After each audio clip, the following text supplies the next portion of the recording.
नमस्कार साथियों, सभी को राम राम, सभी को राधे राधे। आज हम शुरू करने वाले हैं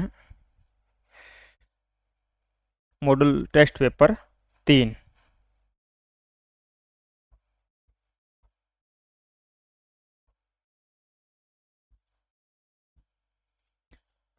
इससे पहले 2 मॉडल टेस्ट पेपर हम कर चुके हैं, तीसरा आज शुरू करने वाले हैं। तो अपना पहला क्वेश्चन है, निम्न में से किस देश के संविधान से भारत में आपातकाल के समय मूल अधिकारों के स्थगन का प्रावधान लिया गया? ये संविधान की विशेषताओं से प्रश्न है। तो कहाँ से लिया गया है? जर्मनी के विमर संविधान से लिया गया। इसमें समझने वाली बात यह है कि आपातकाल के समय मूल अधिकारों के जो स्थगन का प्रावधान है वो जर्मनी के विमर संविधान से लिया गया है। लेकिन अगर आपको पूछ ले आपातकाल वाला जो प्रावधान लिया गया है वो अपना जो बाल शासन अधिनियम था 1935 उससे लिया गया था।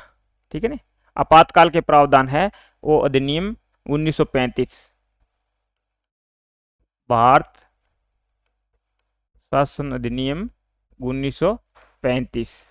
आपातकालीन प्रावधान कहां से लिए गए थे? तो इन शब्दावली को जरूर देखना है। आपातकालीन प्रावधान है भारत शासन अधिनियम 1935 से लिए गए थे, और आपातकाल के समय जो मूल अधिकारों के स्थगन का प्रावधान लिया गया है वो जर्मनी के विमर संविधान से लिया गया है। अनुच्छेद 58 ऑटोमेटिक जो अनुच्छेद 19 है वो ऑटोमेटिक स्थगित हो जाता है, लेकिन अन्य अधिकारों को स्थगित करने के लिए 20 और 21 को छोड़कर राष्ट्रपति अलग से घोषणा करता है कौन कौन से अधिकार है वो स्थगित रहेंगे। वो 359 के तहत करता है। क्वेश्चन नंबर 2, निम्नलिखित में से ऐसी कौन सी शक्ति है जो राज्यसभा के पास तो है लेकिन लोकसभा के पास नहीं है? मतलब लोकसभा के पास जो नहीं है राज्यसभा के पास है। तो राज्य सूची के किसी विषय को राष्ट्रहित में संघीय सूची या समवर्ती सूची में हस्तांतरित करने की शक्ति। तो अपना ये हो गया राज्य सूची के विषय में। अगर सेंटर सरकार कोई कानून बनाती है, संसद अगर कोई कानून बनाना आ जाए तो राज्यसभा 2/3 बहुमत से वो प्रस्ताव पारित करेगा, 1 वर्ष के लिए वो मान्य होगा। तो फिर ही उस पर राज्य सूची को किसी अन्य सूची में, जैसे संघीय सूची में या समवर्ती सूची में डालना हो, या इस तरह की कोई राज्य सूची का विषय उस पर कोई कानून बनाना हो, तो यहां से प्रस्ताव पारित होगा राज्यसभा से। धन विधेयक प्रस्तुत करने की शक्ति ये केवल लोकसभा के पास है। संविधान संशोधन की शक्ति ये दोनों के पास बराबर के पावर है। सामान्य विधेयक पर भी बराबर के पावर है, लेकिन इसमें दिक्कत यह है कि इस पर संयुक्त बैठक का प्रावधान है, जिसमें लोकसभा की संख्या ज्यादा है। तो बहुमत से प्रस्ताव जो पारित होता है तो विजय कौन होती है? लोकसभा। प्रश्न 3, भारतीय निर्वाचन आयोग द्वारा जारी की गई कसौटी के आधार पर किसी राजनीतिक दल को भारत में राष्ट्रीय दल बनने के लिए न्यूनतम कितने राज्यों में मान्यता प्राप्त होनी चाहिए? तो कितने राज्यों में? 4 राज्यों में। राष्ट्रीय दल के लिए जो अपने के निर्वाचन है निर्वाचन टॉपिक है फर्स्ट पेपर में, तो इस हिसाब से निर्वाचन आयोग द्वारा जारी की गई कसौटी के आधार पर, तो उससे जोड़ के ये क्वेश्चन है आपको पूछा जा सकता है। तो राष्ट्रीय दल और राज्य दल की मान्यताएं देख लेना, जो शर्तें हैं बनने के लिए। क्वेश्चन नंबर 4, किस संविधान संशोधन द्वारा राष्ट्रपति को मंत्रिपरिषद सलाह मानने के लिए बाध्य कर दिया गया? देखो, एक तो 24वां संविधान संशोधन हुआ, 24वां संविधान संशोधन हुआ, उसमें तो क्या जो संविधान संशोधन से संबंधित है, जो संविधान से संबंधित जो संविधान संबंधित कोई संशोधन है तो उसके लिए कोई प्रस्ताव राष्ट्रपति के पास जाता है तो उसको वो मानने के लिए बाध्य है। 24वां संविधान संशोधन 1971 है।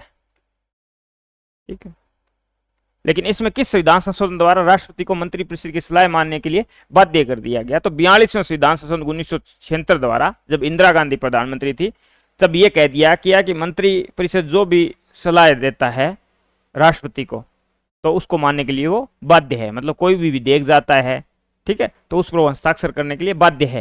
लेकिन बाद में 44वें संविधान संशोधन द्वारा मोरारजी की सरकार आई, पहली गैर कांग्रेसी सरकार आई, मोरारजी देसाई पीएम बने, तब उन्होंने एक संशोधन कर दिया कि एक बार जो सलाह देती है मंत्रिपरिषद, उस सलाह को एक बार पुनर्विचार के लिए लौटाया जा सकता है, लेकिन पुनर्विचार के बाद राष्ट्रपति उस सलाह को मानने के लिए बाध्य है। ठीक, तो ये डिफरेंस आपको ध्यान में रखना है। नेक्स्ट क्वेश्चन, निम्नलिखित में से किसने राज्यसभा के सदस्य रहते हुए प्रधानमंत्री के रूप में शपथ ली? राज्यसभा के सदस्य रहते हुए प्रधानमंत्री के रूप में शपथ ली, तो किसने ली? इंदिरा गांधी ने भी ली। ठीक है, पहली बार जब ये प्रधानमंत्री बनी, ठीक है, जैसे लाल बहादुर शास्त्री जी की मृत्यु हो जाती है, गुलजारी लाल नंदा जी एक बार कार्यवाहक रहते हैं, फिर प्रधानमंत्री इंदिरा गांधी जी को बनाया जाए, तब ये राज्यसभा की, यूपी से राज्यसभा की सदस्य थी। इंद्र कुमार गुजराल जी, ये भी राज्यसभा के सदस्य थे। मनमोहन सिंह जी, ये भी राज्यसभा के सदस्य थे।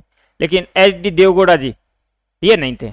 एच.डी. देवगौड़ा जी कर्नाटक विधानसभा के सदस्य थे, कर्नाटक से विधानसभा के सदस्य थे, बाद में कर्नाटक से राज्यसभा के सदस्य बने, क्योंकि किसी न किसी सदन की सदस्य होगा तभी मंत्री बनाया जाता है। मंत्रियों में प्रधानमंत्री एक तरह का मंत्री है, लेकिन जो मंत्रियों में प्रधान होता है या जो इसकी अध्यक्षता करता है तो प्रधानमंत्री है। मंत्रियों में मुख्य होता है तो वो मुख्यमंत्री होता है। तो इसमें हो जाएगा अपना बै। ठीक है, एक देवगौड़ा को छोड़ के सब राज्यसभा के सदस्य थे।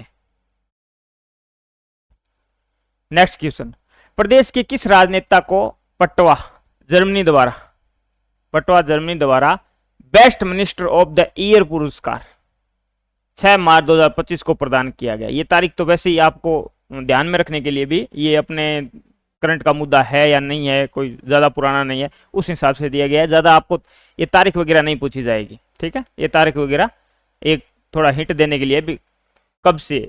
तो best minister of the year पुरस्कार प्रदान किया गया है वो दिया कुमारी जी, उप मुख्यमंत्री है, वित्त मंत्री भी है, उप मुख्यमंत्री वित्त मंत्री भी है, लेकिन ऐसी कोई संविधान में ऐसी कोई पोस्ट नहीं है। ठीक है, ऐसे ही किसी को बैलेंस करने के लिए वो उप मुख्यमंत्री का पद दे दिया जाता है। तो प्रेमचंद बेरवा जी उप मुख्यमंत्री है और दिया कुमारी जी उप मुख्यमंत्री, लेकिन संविधान में वैसे केवल मंत्रिपरिषद लिखा हुआ है। अनुच्छेद 352 में केवल मंत्रिमंडल शब्द यूज हुआ है और वहां पे विभाजन नहीं किया गया है। ठीक है, अलग अलग नियमों में विभाजन किया गया है। कैबिनेट मंत्री, राज्य मंत्री स्वतंत्र प्रभार, और नीचे उप मंत्री कह दिया सीधा राज्य मंत्री। ठीक है, जो छोटे विभाग होते हैं वो स्वतंत्र प्रभार होते हैं, कैबिनेट तो नहीं होते, लेकिन वो किसी के अंडर में भी नहीं होते। उप मंत्री वाले अंडर में होते हैं।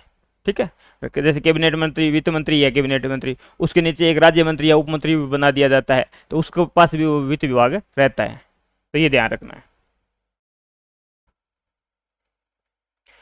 नेक्स्ट क्वेश्चन, राज्य कौशल नीति। अब अपना 6 नंबर क्वेश्चन से करंट शुरू हो गया है। राज्य कौशल नीति 2025 के विषय में सत्य कथन कौन सा है? ये देखना सत्य कथन कौन सा है इसके बारे।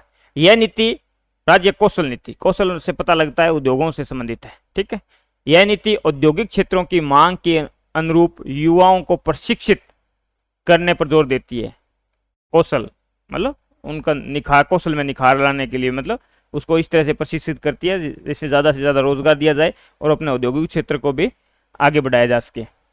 ITI को उन्नत कौशल केंद्रों के रूप में विकसित किया जाएगा। ठीक है, ये भी सही है। ITI एक होता है IIT, एक होता है ITI, 10 के बाद भी होती है। कैरियर परामर्श, ठीक है, इंटर्नशिप जो स्कूलों वगैरह में भी चलती है, इंटर्नशिप अलग अलग विभागों में इंटर्नशिप चलती है। ठीक है ना, बीएड वाले ये अच्छे से जानते हैं इंटर्नशिप। रोजगार के अवसरों की जानकारी के लिए प्रत्येक संभाग स्तर पर मॉडल कैरियर सेंटर बनाए जाएंगे। कैरियर परामर्श मतलब अपना कैरियर, आप कहते हैं ना कैरियर बनाना है, तो आपने कैरियर खातर के बच्चों की हिसाब आपके प्रति खुद के प्रति जागरूक हो गए, रोजगार कर सके, आपकी आर्थिक स्थिति सुधार सके और देश में भी अपना योगदान दे सके। तो ये तीनों ही सत्य है। ठीक है, 3 नंबर हो जाएगा, 1 2 3, तीनों ही सत्य है। ज्यादा से ज्यादा ऑप्शन में इस तरह के क्वेश्चन शामिल किए गए हैं जिसमें से इनमें से कोई लाइन उठा ले, तो उस हिसाब से हमने क्वेश्चन करंट के बनाए हैं। नेक्स्ट क्वेश्चन, राजस्थान पुलिस का कौन सा ऐप महिला सुरक्षा के लिए मददगार साबित हो रहा है? कौन सा? राजकोप ऐप। इसमें देखो राजकोप ऐप, जैसे प्ले स्टोर में जाते हैं अपन राजकोप लगाते हैं, ये ऐप आ जाएगा राजकोप। ठीक है, इसमें दो तरह के होते हैं, एक तो सिटीजन के लिए ऑप्शन होता है, जो सिटीजन होते हैं, सिटीजन आम नागरिक होते हैं उनके लिए, और एक पुलिस के लिए होता है। ठीक है, जब मैं पुलिस में था तब मैंने ये ऐप डाउनलोड कर रखा था। तो इसमें क्या है, बहुत सारी सुविधाएं हैं। ठीक है, इसमें नंबर वगैरह, जैसे अपन नंबर वगैरह मोटरसाइकिल वगैरह का, हम पुलिस में थे तब देख लेते थे कि नंबर ये किसके नाम है, सारी चीज़ें कि इससे जुड़ी हुई है। वैसे ही सिटीजन के लिए अलग से होता है। ठीक है, तो उसमें एक ऑप्शन आएगा, जैसे आप डाउनलोड करते हो बाद में ऑप्शन आता है सिटीजन, फिर आपकी वो आईडी बन जाएगी। हमारी वो SSO आईडी थी, उससे जुड़ा होता था। तो ये काफ़ी मददगार साबित हो रहा है, ये पूछा जा सकता है। अभी करंट में बहुत सारे मामले हुए हैं कि भाई कहीं अलग कोई बच्ची को ले गया, बाद में इसे के लोकेशन से ट्रेस किया गया, तो इस तरह के बहुत सारे मामले भी करंट में सामने आए हैं। नेक्स्ट क्वेश्चन, आईफा अवार्ड समारोह 2025।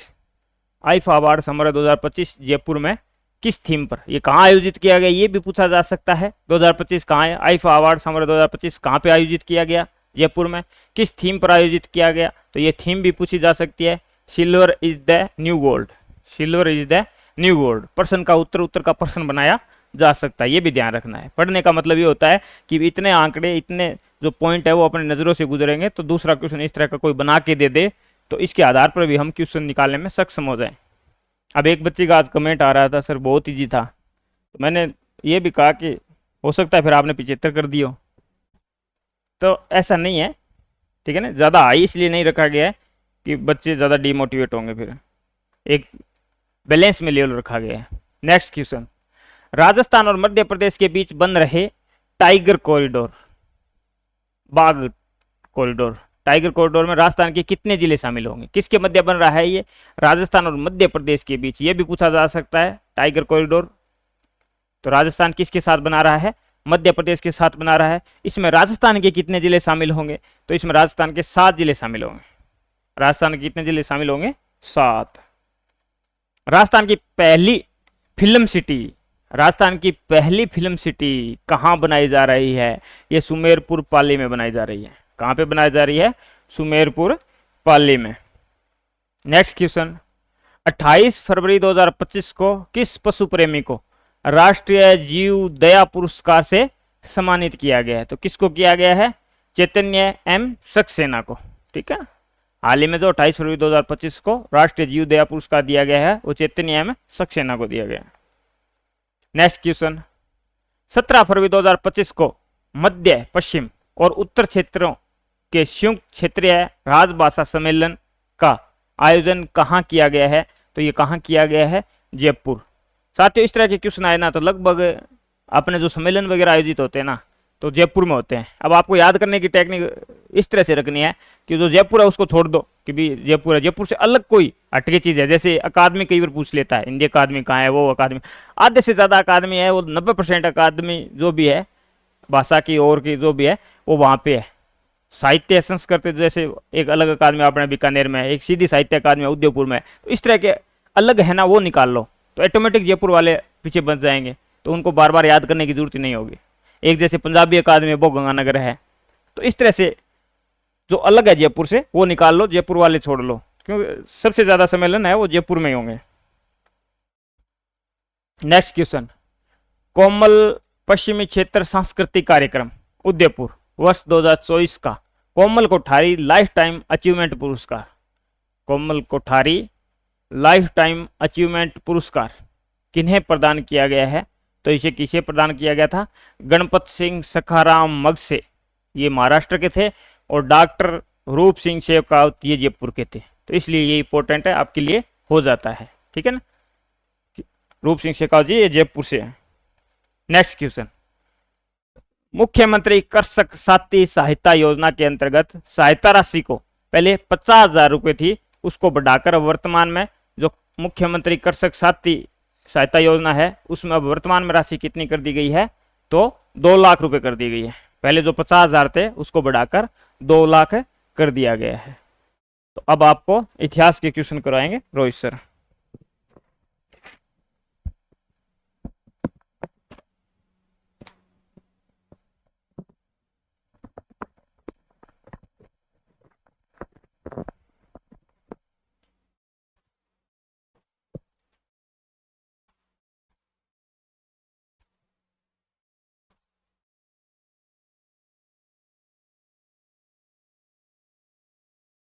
हाँ जी, सभी को नमस्कार।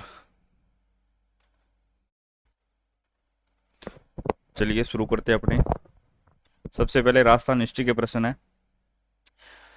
बिहार में मानसिंह ने निम्नांकित में से किन शासकों को पराजित करके मुगल सत्ता की अधीनता स्वीकार करवाई? हमसे पूछा गया है बिहार के अंदर। ठीक है। कतलू खां और नासिर खां, पूर्णमल एवं संग्राम खां, ईशा खां और मासूम खां, केदार राय एवं सूजा खां। जब आप मानसिंह को पढ़ोगे, अपने सिलेबस के अंदर दिया हुआ है, ठीक है, 1589 89 5089 में ये क्या बने थे? राजा बने थे। इनका राज्याभिषेक हुआ। उस समय इनको अकबर द्वारा 5000 का मनसब दिया गया था, और उस समय ये कहां पर थे? बंगाल वाली साइड ही थे। ठीक है। और वापस जब ये गए, ठीक है, वहां पर जाने के बाद इन्होंने ये जो पूर्णमल और संग्राम खा, ये गिदौर के शासक थे। ठीक है।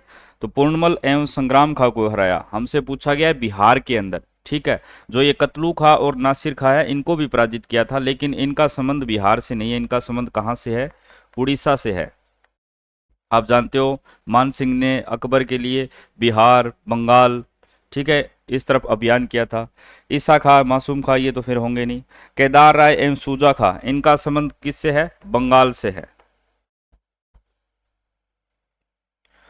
याद रख लेना भी, बी नंबर ऑप्शन हो जाएगा, क्योंकि बिहार दिया गया है। बिहार के अंदर इन्होंने क्या है, किसको अधीनता स्वीकार करवाई थी? तो वो थे आपके पूर्णमल एवं संग्राम खां। अगला है, मारवाड़ के चंद्रसेन ने मुगलों से संघर्ष के लिए किस स्थान पर सेना को संगठित किया? देखिए, मेवाड़ के अंदर अपने महाराणा प्रताप, उसी प्रकार से मारवाड़ के जो महाराणा प्रताप अपने बोल सकते हैं, वो किसको बोल सकते हैं? रावचंद्र सेन को। इनके पिता की मृत्यु के बाद ये शासक बने। ठीक है। और ये क्या है, छोटे पुत्र थे मालदेव के। इनके जो बड़े भाई थे राम सिंह और उदय सिंह जी और रायमल, ये क्या इनसे नाराज हो गए और ये चले गए अकबर की शरण में। क्योंकि पहले इनका उदय सिंह के साथ संघर्ष हुआ, नाडोल के संघर्ष में इन्होंने अपने भाई उदय सिंह को हरा दिया और वो चला गया अकबर की शरण में। तो इस वजह से अकबर ने इनके खिलाफ सेना भेजी, और इन्होंने कहां पर शरण ली? सबसे पहले इन्होंने जो शरण ली थी, वो ली थी भद्राजूण के अंदर, और वहीं से अपनी सेना क्या है, संगठित की थी। इनको मारवाड़ का भूला विश्रा नायक बोला जाता है, प्रताप का अग्रगामी बोला जाता है। विश्वेश्वर नाथ रेव ने इनको प्रताप का अग्रगामी या फिर पथ प्रदर्शक भी इनको क्या है, बोला जाता है। मारवाड़ का प्रताप भी अपने इनको बोल सकते हैं।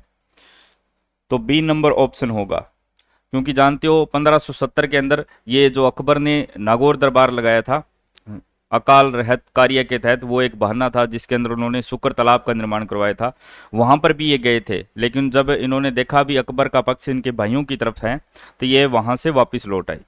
तो ये ध्यान रखना। इन्होंने क्या है, महाराणा प्रताप की तरह ही कौन सी पद्धति अपनाई थी? छापामार युद्ध पद्धति अपनाई थी। छापामार युद्ध पद्धति, पूरे जीवन भर इनका संघर्ष चलता रहा। ठीक है। तो बी नंबर ऑप्शन होगा। सेना को संगठित जो है किस स्थान के ऊपर किया, इस प्रकार से आपसे प्रश्न पूछा गया है।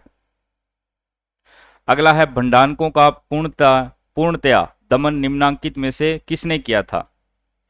सोमेश्वर ने, अजयराज ने, पृथ्वीराज चौहान तृतीय और विग्रहराज चतुर्थ। देखिए, जो सोमेश्वर चौहान है, ठीक है, जिनका शिलालेख मिलता है बिजोलिया का, इन्हीं के टाइम का है। इनके पुत्र थे आपके पृथ्वीराज चौहान तृतीय।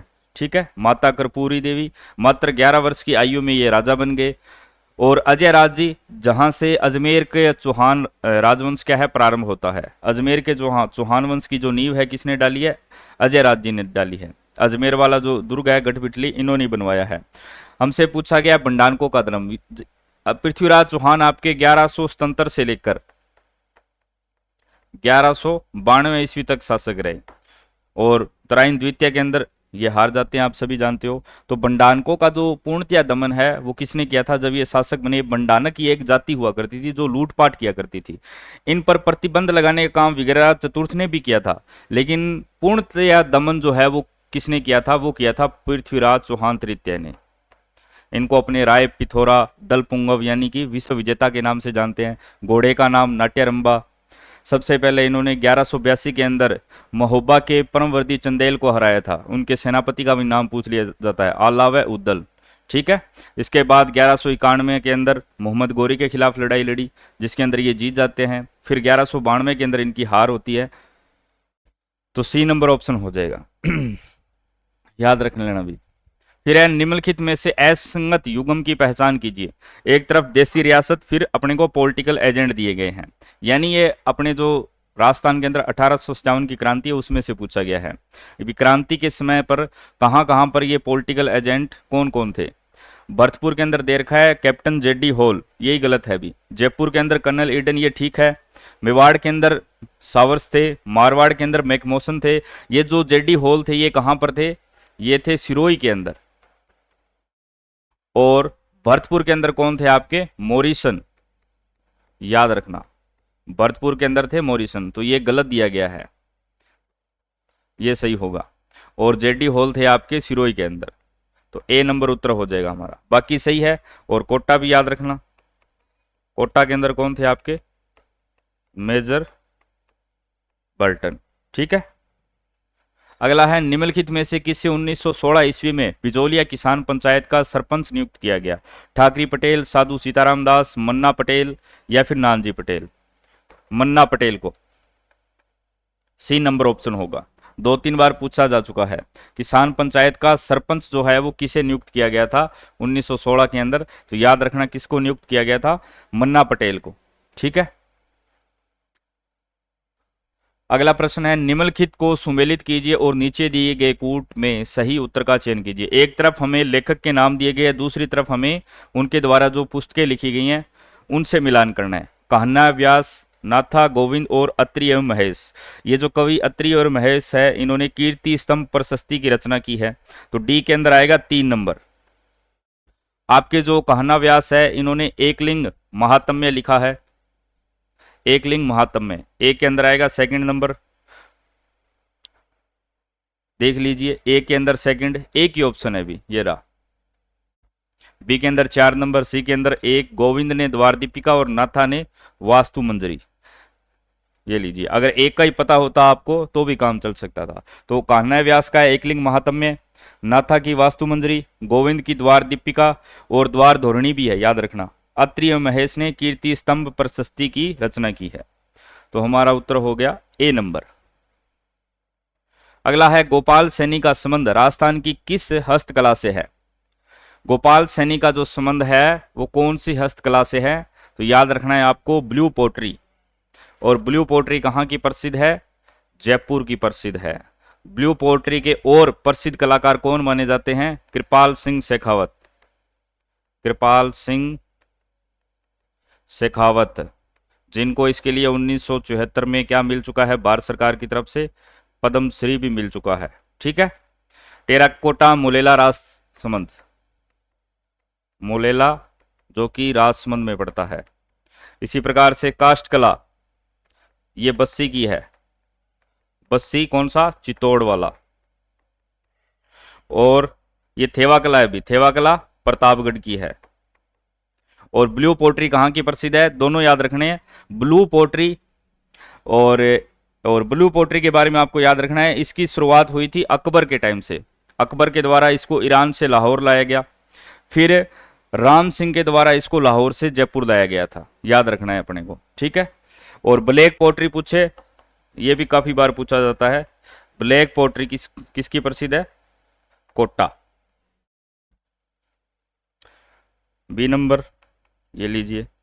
गोपाल सैनी का पूछा अपने को संबंध। और मीनाकारी भी याद रखना है जयपुर के अंदर, एक और याद रख लेना, मीनाकारी, मीनाकारी भी जयपुर की।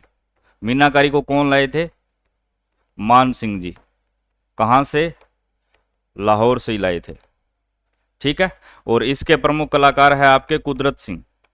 ये दोनों इंपॉर्टेंट है, भी बहुत बार पूछे जाते हैं, मीनाकारी और ब्लू पोट्री, ठीक है, याद रह जाएंगे। मीनाकारी के भी अन्य कलाकार है, जैसे कैलाश चंद्र हो गए, काशीनाथ हो गए, मुन्ना लाल हो गए, काफी बार पूछा जाता है, कुदरत सिंह हो गए।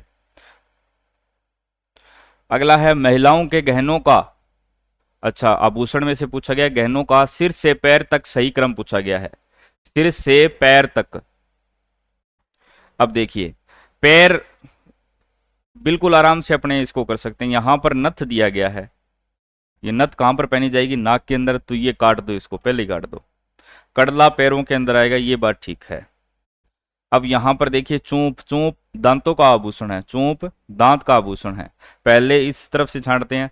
बोर सिर का है, ठीक है, मस्तक का। बिंदिया माथे के ऊपर लगेगी। नथ इसके बाद बिंदिया। तो नाक क्या है, मस्तक से नीचे है, तो ये भी गलत है अपना। तो बोर और टिड्डी बल को, ये दोनों मस्तक, ये मस्तक के हो गए या फिर सिर के मान लो। फिर बिंदिया, फिर नथ नाक के अंदर, चूंप दांत के अंदर, गलपटिया गला और कड़ला अपने पैरों के अंदर। यहां पर देखिए नथ पहले दे रखा है, यहां पर टिड्डी बल को बाद में दे रखा है। ये सिर का मान सकते हो या फिर मस्तक का मान सकते हो, एक ही बात है, ठीक है। बी नंबर ऑप्शन होगा, बी नंबर ऑप्शन। क्रम पूछा गया है। अगला है राजस्थान में विवाह से पहले दूल्हे को रिश्तेदारों द्वारा आमंत्रित किया जाता है और लौटते समय अच्छा से संबंधित गीत गाया जाता है। दूल्हे को रिश्तेदारों द्वारा आमंत्रित किया जाता है और लौटते समय जो गीत गाया जाता है वो पूछा गया है, क्योंकि वैसे बन्ना बन्नी भी क्या है, विवाह से संबंधित गीत है। बिंदोड़ा भी है, घोड़ी भी है और जड़ा भी है। ये पूछा गया है दूल्हे को रिश्तेदारों द्वारा आमंत्रित किया जाता है, तब कौन सा गाया जाता है, तो बिंदोड़ा आएगा इसका, बी। घोड़ी जब दूल्हा क्या है, दुल्हन की घर की तरफ जाता है घोड़ी पर बैठ के, उस समय गाया जाता है। और ये जड़ा बारात देखने वगैरह जाते हैं दुल्हन की, उस समय के लिए। तो बी नंबर ऑप्शन होगा इसका, बिंदोड़ा आएगा इसका सही उत्तर। फिर है जोगी जोगन, कान गुजरी, मियाँ बीबी। मियाँ बीबी और पठान का संबंध निम्नलिखित में से कौन सी ख्याल से है? जयपुरी ख्याल से है, शेखावटी ख्याल से है, कुचामणी ख्याल से है, अलीबख्श ख्याल से है। अलीबख्श ख्याल जो है आपकी मुंडावर अलवर की प्रसिद्ध है। किसकी प्रसिद्ध है? मुंडावर अलवर की, ठीक है। कुचामणी ख्याल, इसके प्रवर्तक कौन माने जाते हैं? लच्छी राम, नाम पूछे जाते हैं सीधी। और इसको प्रसिद्ध किया था उमंग सिंह भाटी ने। शेखावटी ख्याल के प्रवर्तक कौन माने जाते हैं? नानू राम। और इनके शिष्य दूलिया राणा ने इसको क्या है, प्रसिद्ध करने का काम किया है। और जोगी जोगन, कान गुजरी, मियाँ बीबी, पठान और सोली तंबोलन, ऐसे ख्याल का संबंध अपने जयपुरी ख्याल से है। इसको प्रसिद्ध करने का काम किया है गुणीजन खाना के कलाकारों ने। गुणीजन खाना के कलाकारों ने क्या है, इसको प्रसिद्ध किया है, ठीक है। तो ए नंबर आएगा अपने से। जोगी जोगन, कान गुजरी, मियाँ बीबी, पठान, रसीली तंबोलन, काफी सारे इसके अंदर क्या है, नवाचार भी किए जाते हैं। शेखावटी वाली जो आपकी ख्याल है, इसके अंदर राजा हरिश्चंद्र, भर्तरी, इस प्रकार के ख्याल किए जाते हैं। तो ए नंबर ऑप्शन होगा। अगला है निर्निमेष शब्द में कौन सा उपसर्ग है? उपसर्ग अपने से पूछा गया है, ठीक है। ये जो निर्निमेष शब्द है इसका मतलब होता है बिना पलक झपकाए, बिना पलक झपकाए।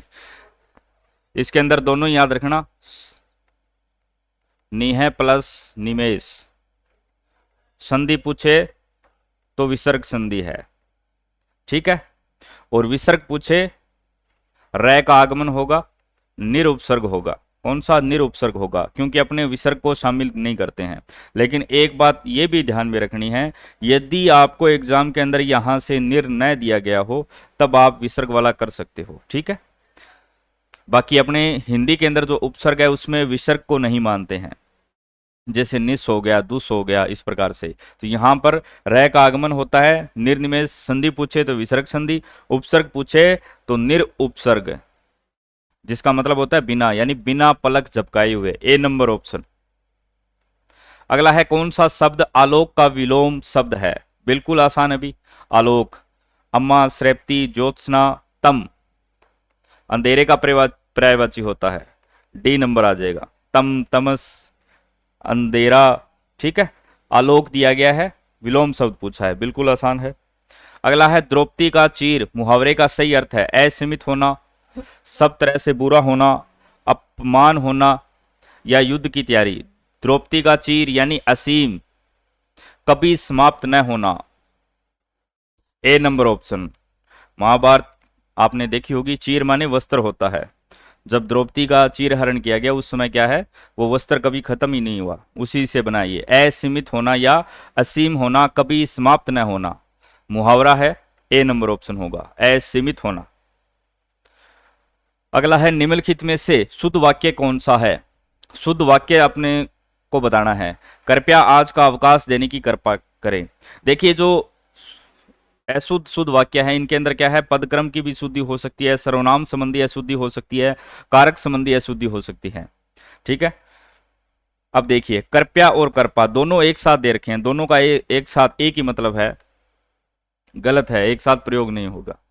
आज का अवकाश कृपया देने की कृपा करें, यह भी गलत है। आज का अवकाश देने की कृपा करें, यह ठीक है। आज का कृपया अवकाश देने की, ये देखिए सीधा सा है, 3 नंबर हो जाएगा, सी नंबर। ठीक है, शुद्ध वाक्य छांटना आसान होता है, शुद्ध वर्तनी यानी जैसे शब्द दे दिए जाएं वो थोड़ा सा मुश्किल हो जाता है, तो उनका लिख लिख कर अभ्यास करना है। ये आप पढ़ते ही आपको समझ में आ जाएगा कहां पर गलती है। अगला है कंटेम्प्ट का पारिभाषिक शब्द है, क्या होगा? कंटेम्प्ट अवमानना, समेकित, आलेख या फिर घोषणा। बिल्कुल आसान है, कंटेम्प्ट यानी अवमानना करना, अवमानना करना ए। समेकित, आलेख और घोषणा, घोषणा यानी डिक्लेरेशन।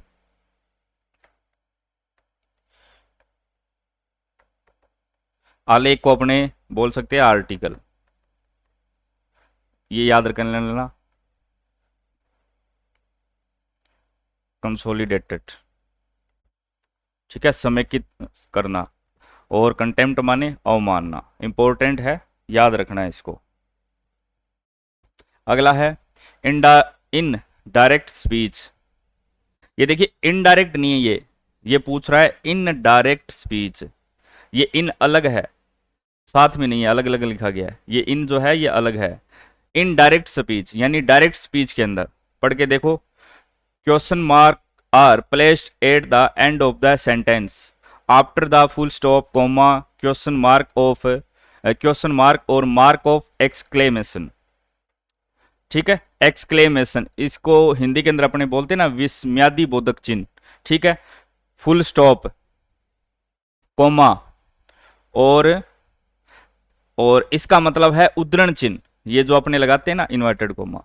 आपको पता है डायरेक्ट जो अपने को सेंटेंस मिलता है, पहले एक वाक्य दिया होता है, उसके बाद इन्वर्टेड कोमा के अंदर एक अलग वाक्य दिया होता है, फिर इसको अपने इनडायरेक्ट के अंदर बदलते हैं। तब क्या है, इनको हटाकर अपने दैट का प्रयोग करते हैं। ठीक है,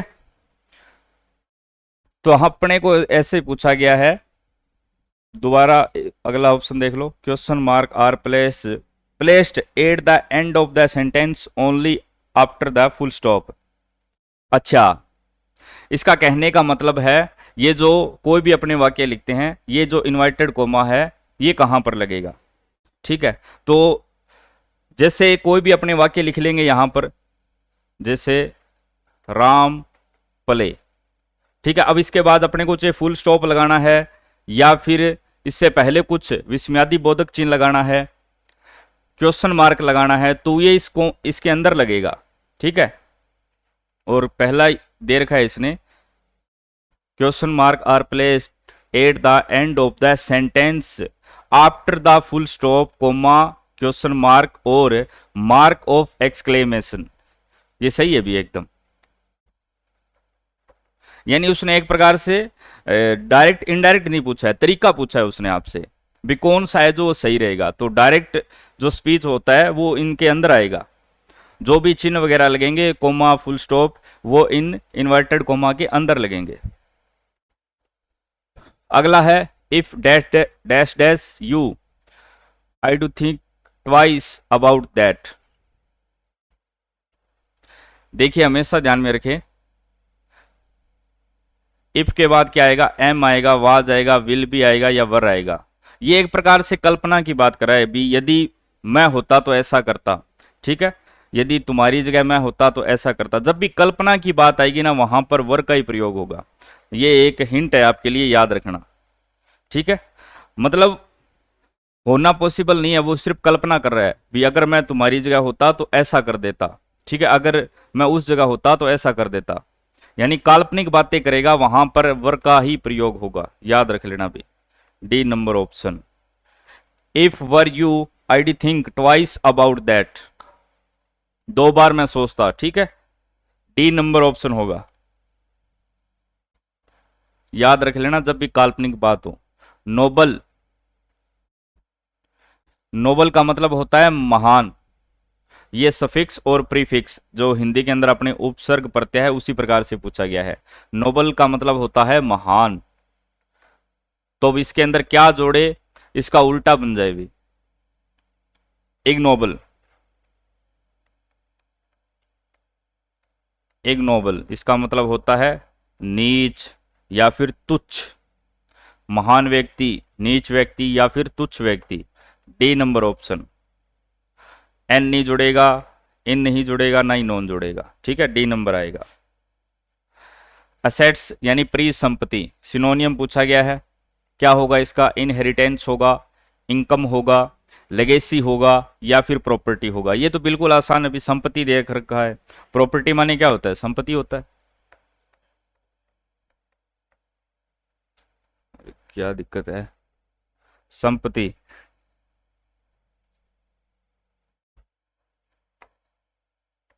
संपत्ति, ठीक है, तो इसके सिमिलर यही है भी, ठीक है। लेगेसी, लेगेसी माने होती है परंपरा। इनकम माने आय। इनहेरिटेंस विरासत।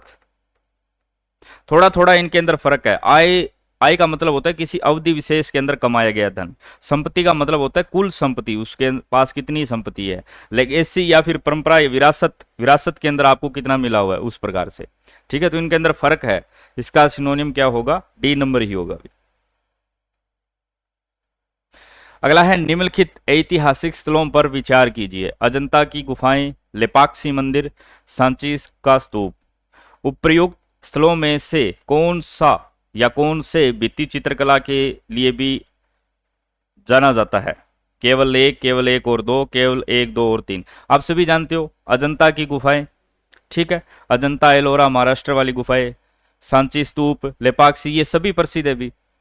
चित्रकला के लिए पूछ रहा है, ये सभी प्रसिद्ध है। एक, दो और तीन हो जाएगा। लेपाक्षी मंदिर आपका अनंतपुर जिला है ना, अनंतपुर जिला आंध्र प्रदेश के अंदर पड़ता है, ठीक है। ये अपनी प्रसिद्ध वास्तुकला के लिए जाना जाता है। यहां पर हैंगिंग पिलर बना हुआ है, ठीक है, महत्वपूर्ण है, ये काफी बार पूछा गया है। 3 नंबर। और ये गुफाएं तो अपने बचपन से पढ़ते आ रहे हैं। सी नंबर, सभी आएगा भी इसके अंदर, तीनों ही में। अगला है निम्नलिखित में से कौन सा युगम मुगल चारबाग का एक स्थल नहीं है? कौन सा युगम मुगल चारबाग, चारबाग एक शैली है भी, ठीक है, का स्थल जो है वो नहीं है? हुमायूं का मकबरा, ये तो चारबाग शैली के अंदर है।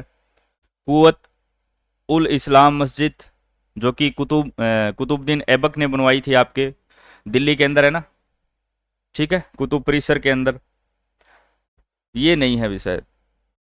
शालीमार बाग भी है, लाल महल बारी, इसकी जो शैली है ना आपकी, बी नंबर ही होगा इसका, सही है। इसकी इंडो इस्लामिक है भी। कैसी है? Indo Islamic. दिल्ली के अंदर कुतुबुद्दीन ऐबक ने बनवाई थी इसको। कुतुब मीनार परिसर है उसके अंदर बनी हुई है, इंडो इस्लामिक शैली है, चार बाग नहीं है। बाकी ये तीनों है, ये चार बाग शैली के अंदर है। बी नंबर ऑप्शन होगा, कुव्वत उल इस्लाम मस्जिद।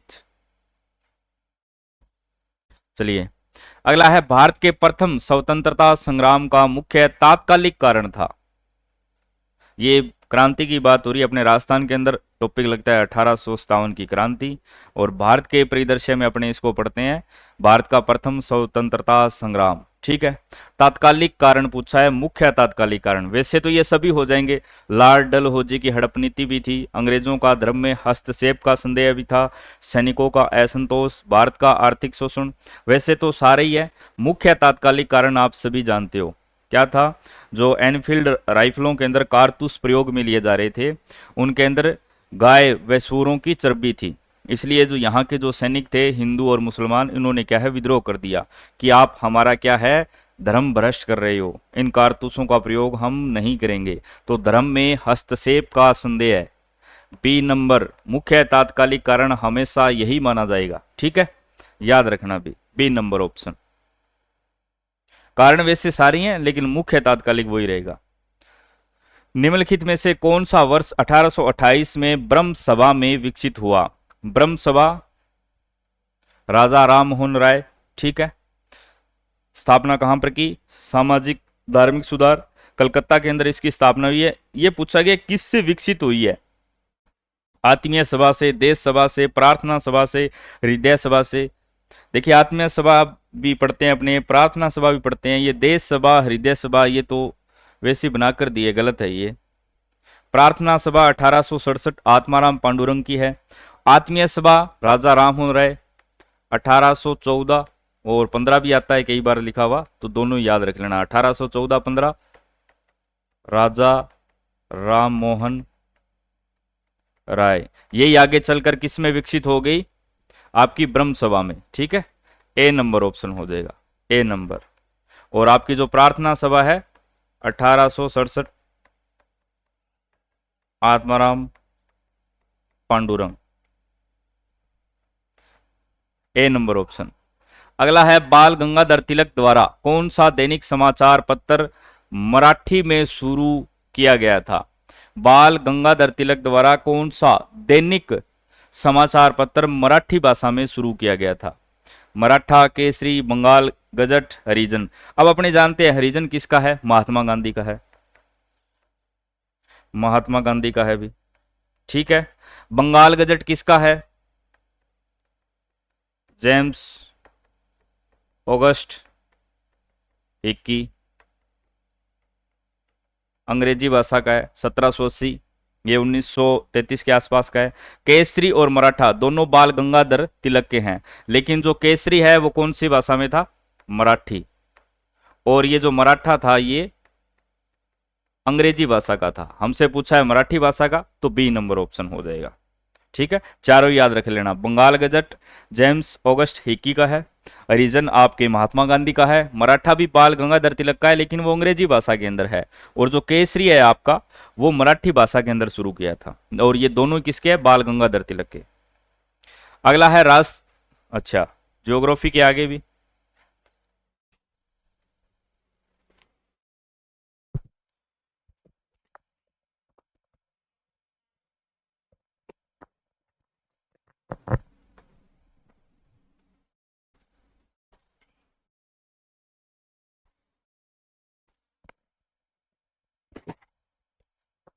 हाँ जी, नमस्कार सभी को, राधे राधे। तो अपने बात कर रहे थे जो मॉडल पेपर 3 है उसमें अपनी जो सीरीज चल रही है सब्जेक्ट वाइज, और उसमें हम ज्योग्राफी के क्वेश्चन करने वाले हैं। ज्योग्राफी के क्वेश्चन में पहला क्वेश्चन है 40 नंबर, राजस्थान की प्री कैम्ब्रियन चट्टानों का आधारभूत वर्णन किसने किया है? वेरी वेरी इंपॉर्टेंट क्वेश्चन है, एग्जाम में छप सकता है। सीधा सीधा बात करें तो ये है, कौन व्यक्ति था? वो A.M. हेरोन था। इसका पूरा नाम आपसे पूछ लिया जाए, कई बार पूरा नाम भी दे दिया जाता है, अलेक्जेंडर मैकमिलन हेरोन। इसका पूरा नाम है अलेक्जेंडर मैकमिलन हेरोन, इसका पूरा नाम है। A.M. हेरोन शॉर्ट नाम है, ठीक है। ए इसका राइट आंसर है। अगला क्वेश्चन सुमेलित करने वाला है। ऐसे क्वेश्चन आजकल एग्जाम में अपने ट्रेंडिंग में चलते हैं, तो इसमें सुमेलित करना है और नीचे कूट दिए हुए हैं, उसके अकॉर्डिंग आपको बताना है। बात करें यहां पे तो सबसे पहले ये जो है ना, ये सारे के सारे दिए हुए हैं त्रिवेणी संगम दिए हुए हैं, त्रिवेणी संगम दिए हुए हैं, ठीक है। त्रिवेणी संगम आपको ध्यान में रखना है। यहां पे जो त्रिवेणी संगम दिए हुए हैं ना, अगर पूछ लिया जाए सीधा कि राजस्थान में कौन सी ऐसी नदी है जो सर्वाधिक त्रिवेणी संगम बनाती है, सर्वाधिक त्रिवेणी संगम वाली पूछ ले नदी, सर्वाधिक त्रिवेणी वेणी का अर्थ होता है तीन, वेणी नदियां, जलधाराएं, जिन्हें त्रि माने तीन वेणी जलधारा जिसे हम राजस्थान में मान लो नदी बोलते हैं ना, नदी त्रिवेणी। सर्वाधिक जो है त्रिवेणी बनाने वाली है राजस्थान की बनास नदी है, सर्वाधिक त्रिवेणी संगम बनाती है, ध्यान रखें।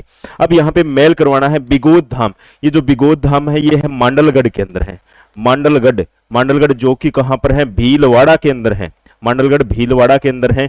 ये जो है कहां पे? बनास, बेड़च और मिनाल, इन तीनों नदियां आपस में मिलती हैं और एक त्रिवेणी संगम का निर्माण करती हैं जिसका नाम है बिगोद धाम, बिगोद धाम जिसे बोलते हैं, और ये है मांडलगढ़ भीलवाड़ा के अंदर है।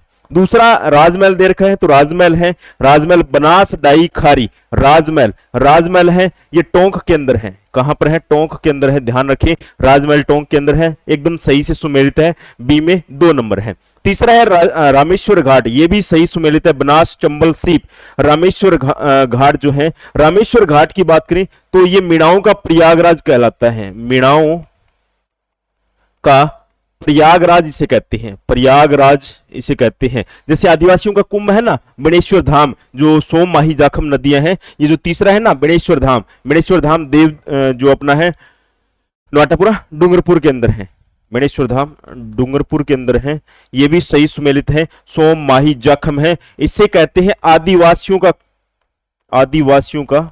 कुंभ, आदिवासियों का कुंभ इसे बोलते हैं, आदिवासियों का कुंभ कहते हैं, ठीक है। और रामेश्वर जो रामेश्वर घाट है ये स्वाई माधोपुर के अंदर है, ये भी ध्यान रखिए, स्वाई माधोपुर के अंदर है। इसमें सभी सुमेलित है, सही है, एक का एक, ए का एक है, बी का 2 है, ऐसे सही कूट है। तो इसमें ये जो पहला ही दे रखा है ना, ए इसका राइट आंसर है, जिसमें ए में 1 दिया हुआ है, बी में 2, सी में 3, डी में 4, सही सुमेलित है ये, ठीक है। नेक्स्ट है अगला, गिरबान ऊंट की सजावट के लिए किस भाग में प्रयुक्त होता है? अब आपको ध्यान में रखना है, जैसे ऊंट के श्रृंगार की कुछ वस्तुएं होती हैं, जैसे पैरों में गोडिया होता है, पूंछ होती है, वहां पे परछनी होता है, जो पीठ होती है उस पर पैर, गिरबान पूछा है, गिरबान होता है अपना नाक के अंदर, नाक के अंदर है, गले के अंदर होता है गोरबंद, गोरबंद, गोरबंद रखवाड़ा एक राजस्थानी गीत भी है। पीठ पर जो पिल्लाण होता है, पीठ पर होता है जिसे हम पिल्लाण बोलते हैं, ठीक है। पैरों में होता है गोडिया, पैरों में गोडिया होता है। एक पूंछ का पूछ ले आपसे, पूंछ पे होता है परचनी नाम का होता है पूंछ पे, ठीक है। तो ये जो गिरबान पूछा है, तो नाक में एक होता है इस प्रकार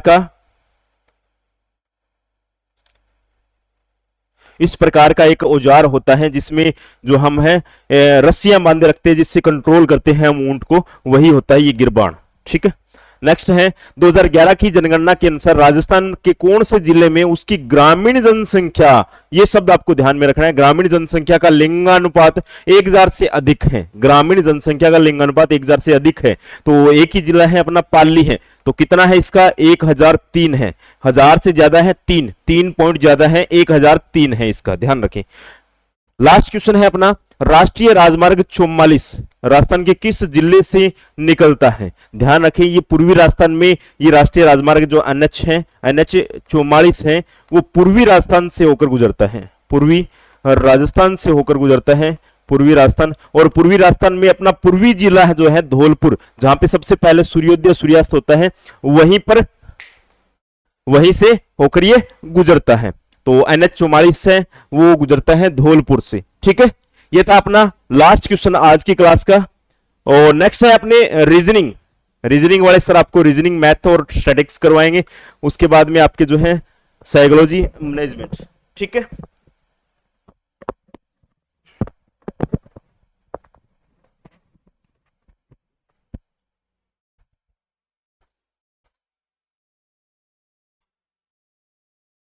चलिए भी अपना नेक्स्ट क्वेश्चन है रीजनिंग का, ठीक है। किसी गाय के लिए बछड़ा वैसे ही बकरी के लिए है, जैसे किसी गाय के लिए बछड़ा है वैसे ही बकरी के लिए क्या है? गाय के बच्चे को बोलते हैं बछड़ा, गाय के बच्चे को क्या बोलते हैं? बछड़ा। वैसे ही बकरी के बच्चे को क्या बोला जाता है? बछड़ा तो नहीं होगा, छोना भी नहीं होगा, पिल्ला भी नहीं होगा, मेमना। 3 नंबर ऑप्शन होगा। यानी गाय के लिए गाय के बच्चे को जिस प्रकार से बछड़ा बोला जाता है, वैसे ही बकरी के लिए बछड़ा तो गाय के बच्चे को बोला जाता है, छोना भी नहीं होगा, पिल्ला कुत्ते के बच्चे को बोला जाता है। तो जो बकरी के बच्चे को है वो क्या बोला जाता है? मेमना बोला जाता है। तो इसका जो राइट आंसर होगा वो मेमना, यानी 3 नंबर ऑप्शन होगा। आगे नेक्स्ट क्वेश्चन है रीजनिंग का, वर्ल्ड रिलेशन का क्वेश्चन है, रक्त संबंध का। एक व्यक्ति का परिचय देते हुए एक महिला ने कहा, कोई महिला है, कोई व्यक्ति का परिचय दे रही है, और उस व्यक्ति का परिचय देते हुए एक महिला ने कहा उसकी पत्नी मेरे पिता की इकलौती पुत्री है, मेरे पिता की इकलौती पुत्री है। जैसे ये कोई महिला है, ये महिला है, ये कोई व्यक्ति का परिचय दे रही है। जैसे कोई व्यक्ति है, उसका परिचय दे रही है, व्यक्ति का परिचय दे रही है, कोई व्यक्ति का परिचय दे रही है, और ये व्यक्ति का परिचय देते हुए क्या कहती है कि इसकी पत्नी, इस व्यक्ति की पत्नी मेरे पिता, किसके पिता? महिला के पिता, इसके पिता, मेरे पिता की इकलौती पुत्री, इसके पिता की इकलौती पुत्री, ये खुद हो जाएगी, यानी खुद फिर क्या है, ये इसकी पत्नी है, ये इसकी पत्नी है, और ये इसका क्या हो जाएगा? पति। इसने पूछा क्या है, तो बताओ उस व्यक्ति का महिला से क्या संबंध है? उस व्यक्ति का महिला से पति का संबंध है। किसका संबंध है? पति का। 3 नंबर ऑप्शन सही होगा इसका। निम्नलिखित शब्दों के लिए सर्वाधिक उपयुक्त आरेख निरूपण का चयन करें। बतख, मोर, पक्षी। बतख, मोर, पक्षी, इसके लिए वेन डायग्राम बनाना है अपने को। कौन सा डायग्राम सही होगा वो देखना है। 1 नंबर होगा, 2 नंबर होगा, या 3 नंबर, या 4 नंबर। बतख, मोर, पक्षी। बतख, मोर, पक्षी। जैसे पक्षी है, पक्षी, ये एक पक्षी का आरेख हो जाएगा, ये एक पक्षी का आरेख है। और पक्षी के अंदर बतख, मोर, ये सारे इसके अंदर आते हैं, तो बतख भी इसके अंदर होगा और मोर भी इसके अंदर होगा। ये जैसे बतख का आरेख हो गया, बतख भी पक्षी के अंदर आता है और मोर भी किसके अंदर आता है? इसके अंदर आता है। तो ऐसा एक उपयुक्त आरेख बनेगा, और ऐसा 1 नंबर ऑप्शन है। इसका जो राइट आंसर होगा वो 1 नंबर हो जाएगा। नेक्स्ट अगला क्वेश्चन, यदि प्लस का अर्थ माइनस और गुणा का अर्थ प्लस और माइनस का अर्थ गुणा है तो निम्नलिखित का मान क्या होगा? यानी प्लस का जो अर्थ है वो क्या दे रखा है? माइनस दे रखा है। प्लस को अपने को माइनस मानना है, और गुणा का अर्थ क्या दे रखा है? प्लस, और माइनस का अर्थ क्या है? गुणा। तो निम्नलिखित समीकरण का मान क्या होगा? निम्नलिखित समीकरण का मान ज्ञात करना है। तो 16 + 8 गुणा 6 - 2 + 12। इसमें चिन्ह चेंज कर देंगे, अपने चिन्ह परिवर्तन करने पर, चिन्ह परिवर्तन करेंगे तो प्लस को इसने क्या बोला? यदि प्लस का अर्थ माइनस, प्लस की जगह क्या ले लेंगे? माइनस। 16 - 8, और गुणा का अर्थ प्लस, +6, और माइनस का अर्थ गुणा 2, और प्लस का अर्थ -12। अब इसको सॉल्व करते हैं। सबसे पहले बोर्डमास रूल से सॉल्व करेंगे, गुणा को सॉल्व करेंगे। तो 16 - 8 + 6 × 2 = 12 - 12। अब ये प्लस का, ये माइनस का, इससे कट जाएगा। 16 में से 8 जाएगा 8, प्लस का 8 बचेगा। और ऐसा अपने पास 2 नंबर ऑप्शन है, तो इसका जो राइट आंसर होगा वो 2 नंबर ऑप्शन हो जाएगा। तो ये थे रीजनिंग के क्वेश्चन। इससे आगे मैथ का क्वेश्चन है, संख्या पद्धति या घातांक करने का क्वेश्चन है ये। यदि 5 √5 माइनस 5³ भाग 5³ -3/2 बराबर a + 2, तो का मान होगा? यहां पे a का मान क्या होगा? तो a का मान पूछा आपने, किसका मान पूछा है? a का मान पूछा है। 5 √5, 5 √5, ये माइनस नहीं है अभी यहाँ पे, ठीक है, यहाँ पे गुणा होगा। गुणा 5³ और भाग 5³ दे रखा है अपने को -3/2, बराबर दे रखा है 5³ a + 2। ऐसे सवालों में हमेशा मैंने आपको बताया था कि घात बराबर या आधार बराबर होने चाहिए। तो अपने इसको 5 की पावर क्या लिख सकते हैं? 1, और इसको क्या लिख सकते हैं? 5 की पावर 1/2, और गुना ये 5 की पावर 3 है, और ये बटे में दे रखा है अपने को 5 की पावर -3/2 बराबर 5 की पावर a + 2 है। और जब a की पावर -n है तो ये ऊपर जाएगा, सॉरी, जैसे a की पावर n है, इसको क्या लिखते हैं, a की पावर -1/n लिखते हैं। वैसे ही a की पावर बटे में तो ऊपर जाएगा प्लस का हो जाएगा, ये माइनस की पावर ऊपर जाकर के प्लस की हो जाएगी। 5 की पावर 1 गुना 5 की पावर 1/2 गुना 5 की पावर 3, और ये ऊपर जाएगा तो 5 की पावर हो जाएगा 3/2 बराबर 5 की पावर a+2। सभी के आधार बराबर है तो घातों का योग कर देते हैं। यदि आधार बराबर हो तो घातों का योग होता है। यदि आधार बराबर तो घातों का योग, अब इनका योग करेंगे तो 5 की पावर बन जाएगा 1 + 1/2 + 3 + 3/2 और बराबर 5 की पावर a+2। 3 और 1 4, 4 और 3/2, 3 और 1 4, ये 2 हो जाएगा, 3 2 3। अब इसको अगर अपने जोड़ते हैं 3 और 1 4, 4 2 6, 5 की पावर क्या हो जाएगा 6 बराबर 5a+2। आधार बराबर है तो घात भी बराबर होंगे, तो ये हो जाएगा a+2 बराबर 6। तो a का मान आ जाएगा 6 - 2, a का मान होगा 4, a का मान 4। यहाँ पे a का मान पूछा था अपने से, 1 नंबर ऑप्शन इसका राइट आंसर हो जाएगा, 1 नंबर इसका राइट हो जाएगा। नेक्स्ट अगला क्वेश्चन, यदि 3x + 7y बराबर 75 और 5x - 5y बराबर 25, तब x + y का मान होगा।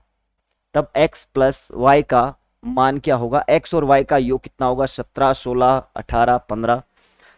ये बीजगणित का क्वेश्चन है। ऐसे दो समीकरण दे रखे अपने को, एक तो दे रखा है 3x + 7y बराबर 75 दे रखा है, और दूसरा समीकरण अपने को दे रखा है 5x - 5y और बराबर दे रखा है 25।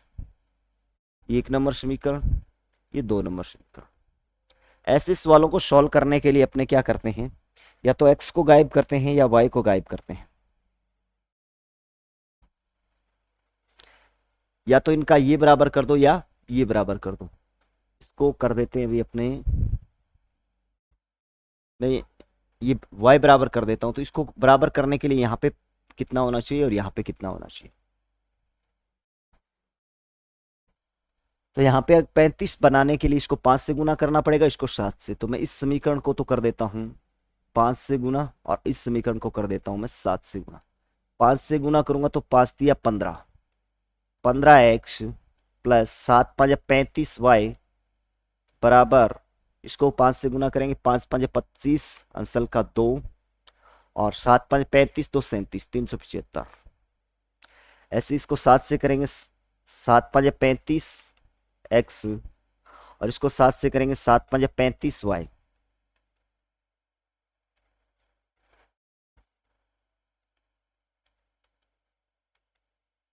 y बराबर, इसको अगर आप 7 से करेंगे 25 आता है 175।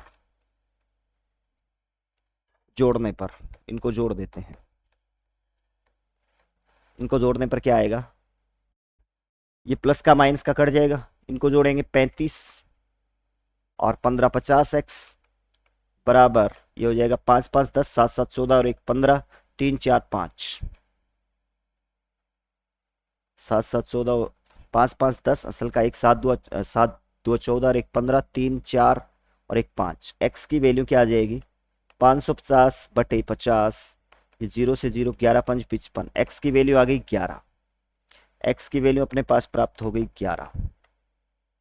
अब ये चाहे 1 नंबर समीकरण में रख दो या 2 नंबर समीकरण में, x का मान समीकरण 1 में रख देते हैं, समीकरण 2 में रखने पर, चलिए 2 में रखते हैं। समीकरण 2 में x का मान रखेंगे तो x का मान दे रखा है 11, और 11 को 5 से गुना करेंगे, 11 5 55, 55 - 5y बराबर 25। ये इधर जाकर के माइनस का हो जाएगा, -5y और 25 - 55, 25 - 55 -5y बराबर 25 में से 55 घटाएंगे, 5 में से 5 जाएगा 0 और 5 में से 2 जाएगा, तो ये हो गया -30। माइनस से माइनस कैंसिल, 6 5 30 6। y की वैल्यू कितनी आ गई 6। और अपने से पूछा है x प्लस वाई बराबर क्या होगा। तो x की वैल्यू 11, 11 प्लस 6 बराबर 17, तो x प्लस वाई का मान होगा 17 और 1 नंबर ऑप्शन दे रखा है, तो इसका जो राइट आंसर होगा वो 1 नंबर ऑप्शन हो जाएगा। नेक्स्ट अगला क्वेश्चन, अगला क्वेश्चन भी बीजगणित का है। a प्लस बी की स्क्वायर बराबर दे रखा है A square plus B square plus 2ab। ये एक फॉर्मूला होता है, यानी a प्लस बी की होल स्क्वायर बराबर A square plus B square plus 2ab। ये क्या है? एक सर्व समीका, ये एक सर्व समीका है, सर्व समीका है। इसने पूछा यह एक सर्व समीका है, हाँ ये एक सर्व समीका है। यह एक समीकरण है, समीकरण तो नहीं होगा, ए तथा बी दोनों सत्य नहीं होंगे, ए और बी दोनों असत्य भी नहीं होंगे, तो 1 नंबर ऑप्शन इसका राइट आंसर हो गया। नेक्स्ट अगला क्वेश्चन, दो घनों के आयतनों का अनुपात, दो घन है जिनके आयतनों का अनुपात 27, 64, तो उनके संपूर्ण पृष्ठीय क्षेत्रफलों का अनुपात होगा। दो घनों के आयतनों का अनुपात, घन का आयतन होता है भुजा की क्यूब, तो इसका मतलब अपने को भुजा की क्यूब का मान दे रखा है। घनों का आयतन, घनों का आयतन या घन का आयतन होता है, घन का आयतन भुजा क्यूब, और घन का संपूर्ण पृष्ठीय क्षेत्रफल या पृष्ठीय क्षेत्रफल, संपूर्ण पृष्ठीय क्षेत्रफल होता है 4 गुना भुजा स्क्वायर, 4 गुना भुजा, सॉरी 6 गुना भुजा स्क्वायर संपूर्ण पृष्ठीय। घन का आयतन दे रखा है, तो इसका मतलब अपने को दे रखा है आयतनों का अनुपात, आयतन का अनुपात दे रखा है पहले घन और दूसरे घन, तो ये दे रखा है 27, 64। आयतनों का अनुपात दे रखा है 27 और 64, इनकी भुजा का जो मान होगा वो कितना हो जाएगा, ये 27 और इसका निकालेंगे तो ये आ जाएगा 64, तो इनका घनमूल निकालना है 27, 3 गुना 3 गुना 3, 3 तिया 9, 9 तिया 27, इसका हो जाएगा 3 और इसका हो जाएगा 4, 4 का होता है 3 अनुपात 4, ये भुजा का अनुपात। क्षेत्रफल का अनुपात, क्षेत्रफल का अनुपात क्या होता है 6 गुना भुजा स्क्वायर, 6 तो एक फिक्स मान है, तो 6 को तो उठाने की आवश्यकता है नहीं, सीधा सा इनका क्या कर दो, स्क्वायर कर दो, तो क्षेत्रफलों का अनुपात हो जाएगा 3 की स्क्वायर माइनस 4 की स्क्वायर, 6 से 6 तो कैंसिल हो जाएगा, 3 तिया 9, 4 चौका 16, तो 9 और 16, सी ऑप्शन हो जाएगा इसका। नेक्स्ट अगला क्वेश्चन है, अगला क्वेश्चन आपका स्टैटिक्स का क्वेश्चन है।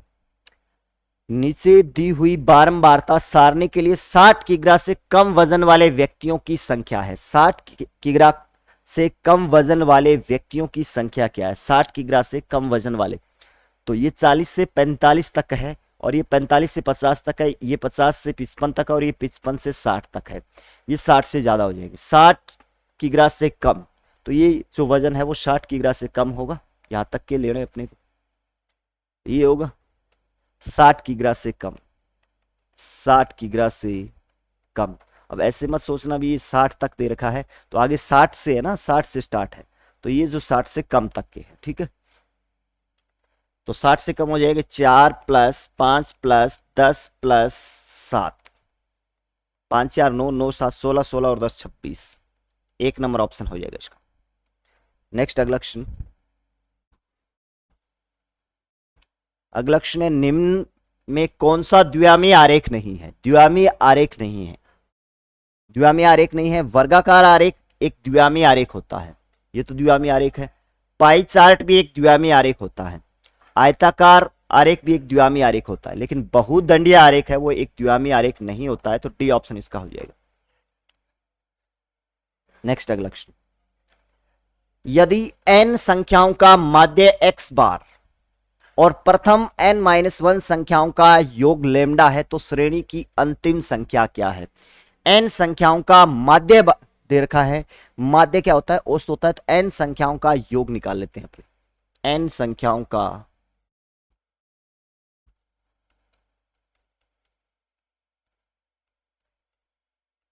योग, योग होगा औसत गुना संख्या या माध्य गुना संख्या, तो n गुना x बार करेंगे तो nx, और n-1 संख्याओं का योग, संख्याओं का योग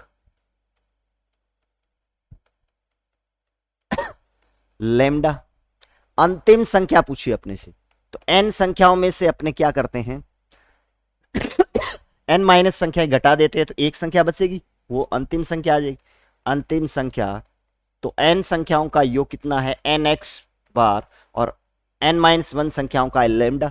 ऐसा ऑप्शन अपने पास होगा, बी ऑप्शन दे रखा है। बिल्कुल सिंपल सा क्वेश्चन था। यदि ए बी सी का माध्य m, ए बी सी तीनों का माध्य क्या दे रखा है, m दे रखा है, तथा a गुना b प्लस b गुना c प्लस सी ए बराबर 0 है, तो A square B square C square का माध्य क्या होगा। इनका माध्य पूछा है। माध्य क्या होता है, औसत यानी माध्य प्रेक्षणों का योग बटे प्रेक्षणों की संख्या। तो a प्लस बी प्लस सी का माध्य, a प्लस बी प्लस सी, यानी इन तीनों का माध्य कितना दे रखा है, m। तीन संख्याएं तो बटे में क्या आएगा, 3, ये इनका माध्य हो जाएगा। यहां से a प्लस बी प्लस सी का मान निकाल लेते हैं, ये 3 बटा में गुणा में जाएगा, तो 3m बराबर ही हो जाएगा 3m। और एक अपने को दे रखा है कि a plus B, A B plus B C plus C A बराबर दे रखा है 0। अब अपने को जो निकालना है वो स्क्वायर का निकालना है। और स्क्वायर कैसे बना सकते हैं, इसको अपने दोनों पक्षों में वर्ग करके स्क्वायर बना सकते हैं।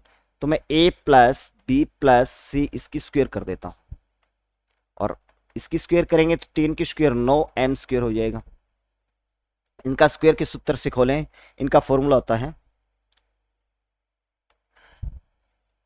अब a प्लस बी प्लस सी की होल स्क्वायर का जो फॉर्मूला होता है वो होता है A square plus B square plus C square, 2ab plus B C plus C, ये होता है। ये फॉर्मूले में रख देते हैं अपने, तो इसके अंदर ये रखेंगे तो ये हो जाएगा A square plus B square plus C square plus 2ab B C और सी ए, ठीक है, बराबर 9m स्क्वायर। अब A square plus B square plus C square, इसका मान कितना दे रखा है, 0 दे रखा है, इसका मान 0 है, तो ये 0 हो जाएगा, 2 गुना 0 बराबर 9m स्क्वायर। तो अपने पास आ गया A square plus B square plus C square बराबर आ गया 9m स्क्वायर। और इनका चाहिए माध्य, माध्य चाहिए, A square plus B square plus C square का माध्य क्या होगा, 3 संख्या 3 से डिवाइड करेंगे तो इसका मान चाहिए, तो इसको भी 9m स्क्वायर बटे क्या आ जाएगा, 3, 3 तिया 9, 3m स्क्वायर। और ऐसा अपने पास कोई ऑप्शन होगा, डी ऑप्शन है, डी ऑप्शन हो जाएगा इसका।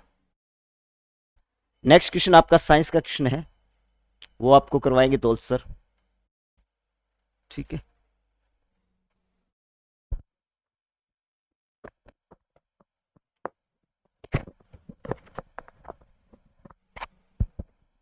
नमस्कार, सभी का स्वागत अभिनंदन है। तीसरे मॉडल पेपर का सॉल्यूशन चल रहा है अपना, जिसमें साइंस का पहला क्वेश्चन है 1992 में पृथ्वी सम्मेलन कहाँ हुआ था। क्वेश्चन दे रखा है कि 1992 के अंदर जो पृथ्वी सम्मेलन है वो कहाँ पे हुआ था।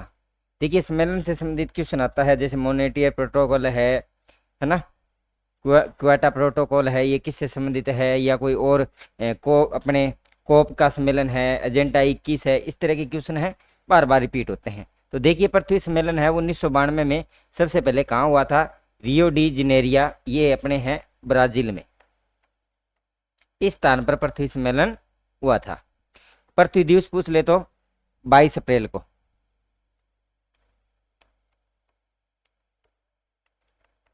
कब आता है, 22 अप्रैल को, ये भी पूछा जा सकता है। तो राइट ऑप्शन हो जाएगा अपना डी वाला ऑप्शन, बिल्कुल राइट हो जाएगा। नेक्स्ट क्वेश्चन देखिए क्या कहता है, मिसेल निर्माण में हाइड्रोकार्बन पूंछ होती है। देखिए, साबुन की सफाई क्रम, मिसेल क्या होता है, मिसेल होता है जो सफाई का क्रम होता है, उसको हम बोलते हैं मिसेल। इस तरह से मिसेल के अणु बनते हैं। जो अपना हाइड्रोकार्बन भाग है, ये हाइड्रोकार्बन भाग है ना, ये होता है हाइड्रोकार्बन भाग।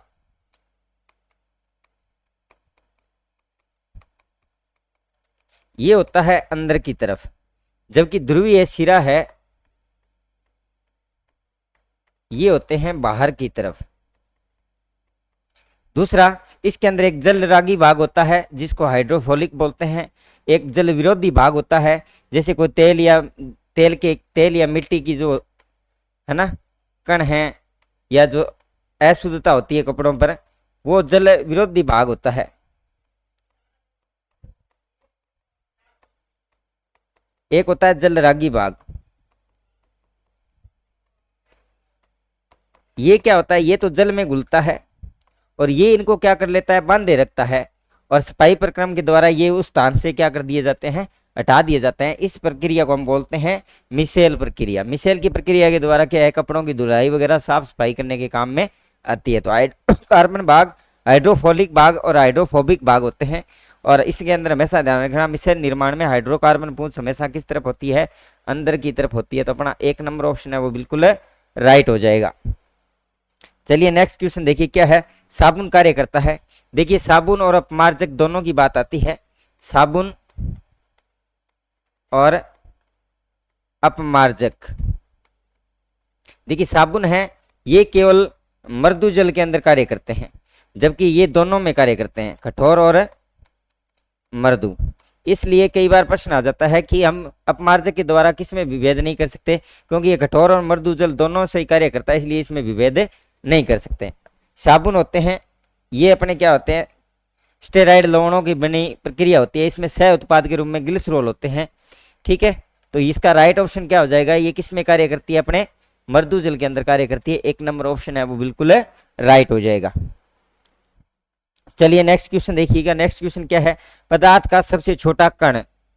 सबसे छोटा कण क्या होता है, परमाणु होता है, और इस परमाणु को हम क्या कहते हैं, अविभाज्य कण बोलते हैं। जॉन डाल्टन ने परमाणु की खोज की थी, उन्होंने कहा परमाणु छोटे छोटे कणों से मिलकर बना है, जिनको और ज्यादा विभाजित करते जाएं तो भी विभाजित नहीं होता, इसे नग्न आंखों से नहीं देख सकते, है ना, इतना छोटा होता है। और कई परमाणु मिलकर परस्पर किसका निर्माण करते हैं, अणुओं का निर्माण करते हैं।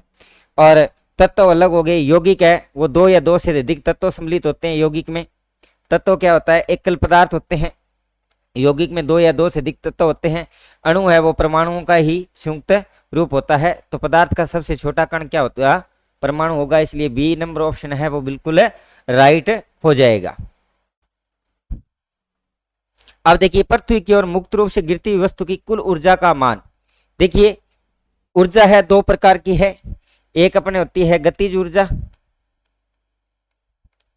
और एक होती है स्थित ऊर्जा। यानी कि जब कोई कण है वो गति करता है, मान लो ये कण है, ये क्या करता है, गति करता है, तो उसमें उत्पन्न ऊर्जा है वो गतिज ऊर्जा होती है। और किसी चीज के अंदर संचित ऊर्जा है, कौन सी, संचित जो ऊर्जा होती है वो स्थित ऊर्जा होती है। जब कोई कण है सीधी, मान लीजिए किसी पदार्थ को हम सीधा ही नीचे की ओर, ऊपर से नीचे की ओर गिरा रहे हैं, तो उसके अंदर गति है, तो उसके अंदर उसकी गतिज ऊर्जा बढ़ती जाएगी। गतिज ऊर्जा क्या होगी, गतिज ऊर्जा बढ़ेगी। और स्थित ऊर्जा है वो क्या होती जाएगी, इसकी स्थित ऊर्जा कम हो जाएगी। लेकिन यदि इसको किस रूप से, मुक्त रूप से छोड़ा जाए, किसी कण को यदि शब्द आ जाए मुक्त रूप से, क्या शब्द आ जाए, मुक्त रूप से, जब हम किसी कण को मुक्त रूप से कहते हैं या निर्वात के रूप में कहते हैं, तब इस पर किसी प्रकार का कोई प्रभाव नहीं पड़ता, तब है किसी प्रकार का कोई प्रभाव नहीं पड़ता है। यानी कि वो क्या है, मुक्त रूप से गिरती हुई वस्तु की कुल ऊर्जा हमेशा क्या रहती है, नियत रहती है। तीनों चीजें ध्यान रखना है, इसका राइट ऑप्शन सी हो जाएगा। क्या ध्यान रखना है, यदि कण को सीधे ऊंचाई से पूछ ले कि एच,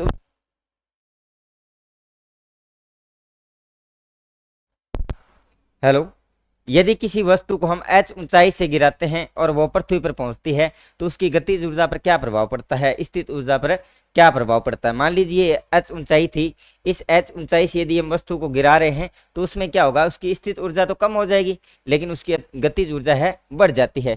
लेकिन यदि मुक्त रूप की बात की जाए, मुक्त रूप का क्या प्रभाव पड़ता है, निर्वात के अंदर या मुक्त रूप से अगर किसी पर करते हैं तो वहां पर आपकी स्थित ऊर्जा हमेशा क्या रहती है, नियत रहती है।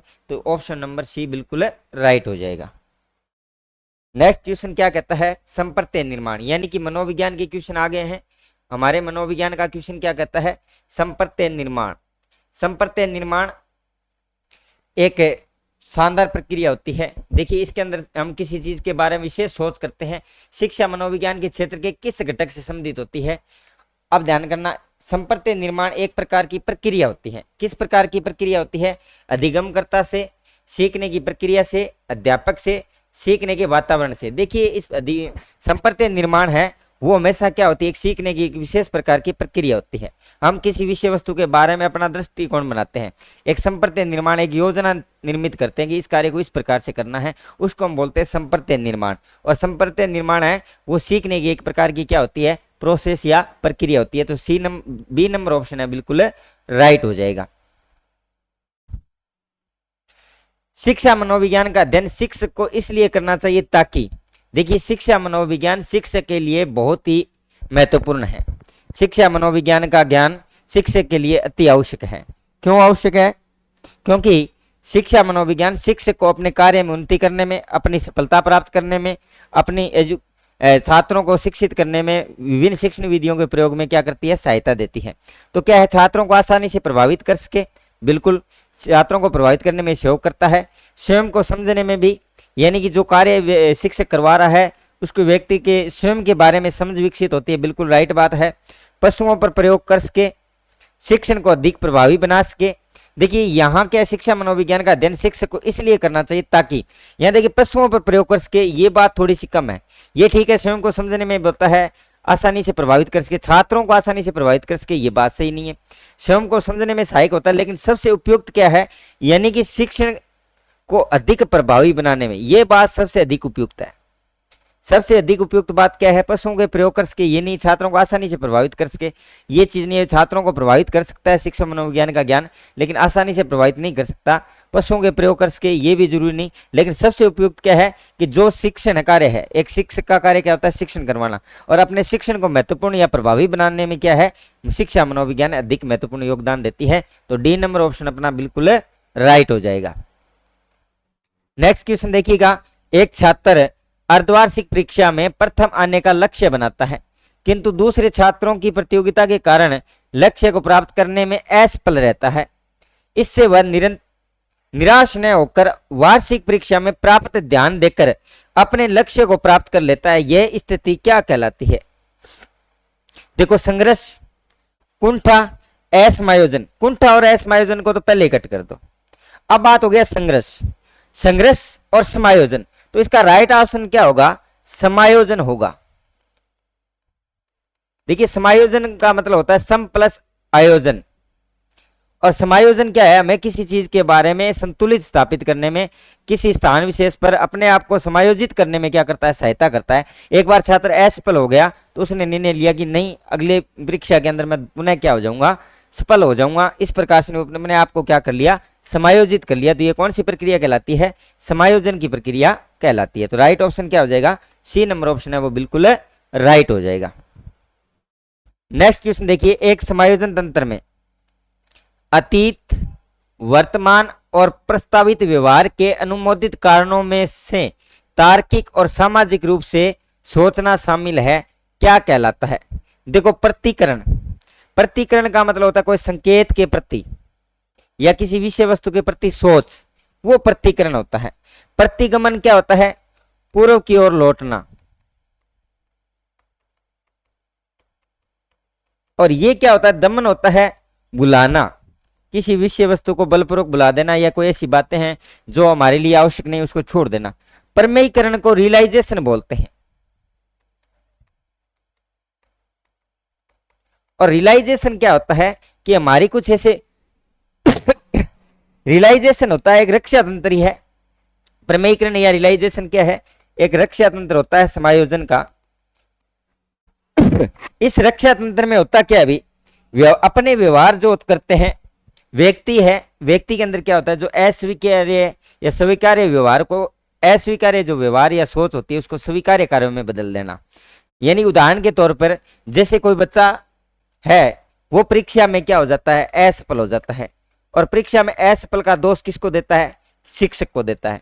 या कोई व्यक्ति बार बार परीक्षा देने के बाद असफल होता है तो वो चाहता है कि वो इस प्रकार की नौकरी करना ही नहीं चाहता, वो दूसरी नौकरी करेगा, यानी अस्वीकार्य को स्वीकार्य के रूप में चेंज कर देता है। उस चीज को हम बोलते हैं रियलाइजेशन या प्रमेयीकरण।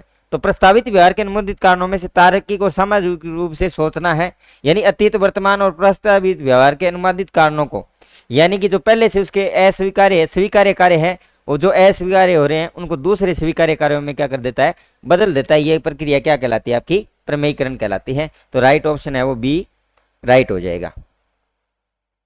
चलो नेक्स्ट क्वेश्चन, निम्नलिखित में से कौन सा संवेगात्मक बुद्धि का घटक नहीं है?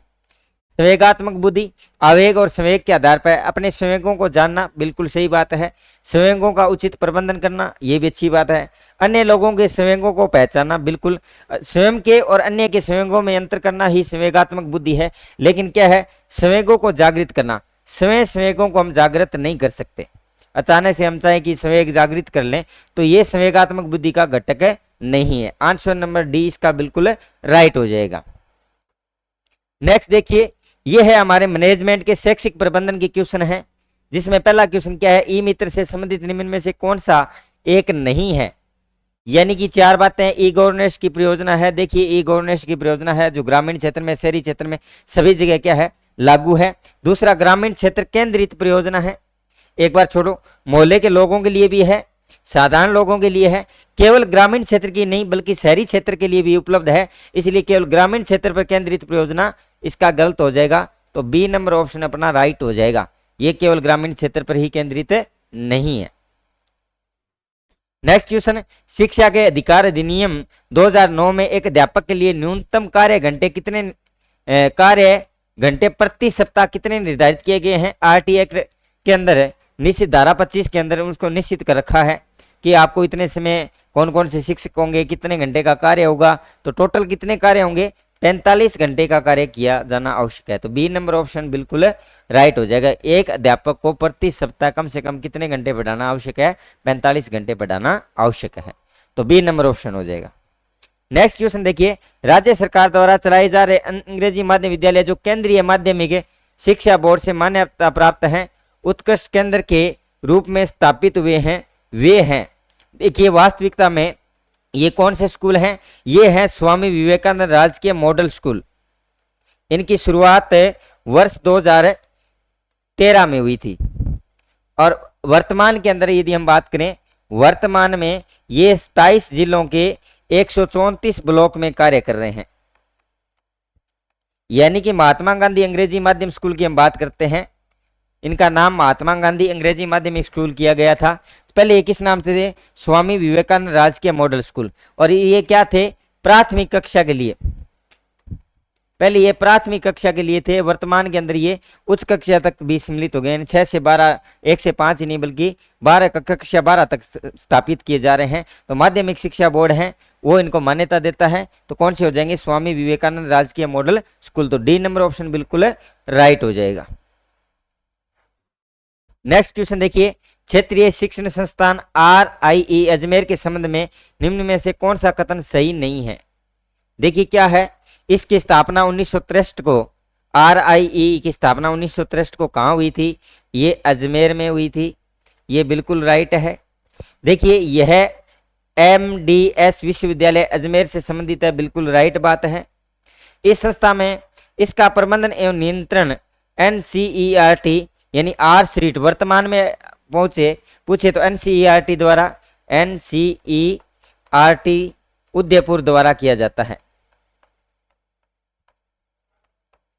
हाँ, इस संस्था में प्रवेश राजस्थान संयुक्त प्रवेश परीक्षा के द्वारा किए जाते हैं। ये बात क्या हो जाएगी? गलत हो जाएगी, ये बात गलत है। यानी अपना ऑप्शन है वो 1 नंबर ऑप्शन है वो बिल्कुल राइट हो जाएगा। कौन सा कथन सही नहीं है? कि इसकी जो परीक्षा है वो संयुक्त प्रवेश परीक्षा के माध्यम से करवाई जाती है।